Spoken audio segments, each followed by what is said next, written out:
Welcome, in front of me I have XIAOMI Mi 11 and today I will show you how you can enable ringtone volume.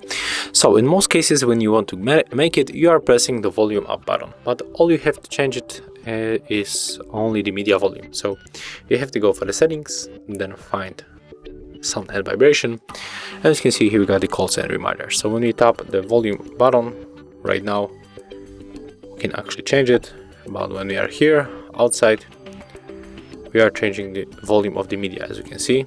So when you enter back for the settings, you can check the volume of the media, and then when you press it,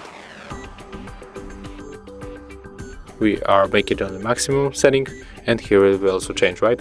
So if you want to change the calls sound, you have to move this switcher like that. And of course when I turn off do not disturb mode, you will be able to hear the ringtone volume.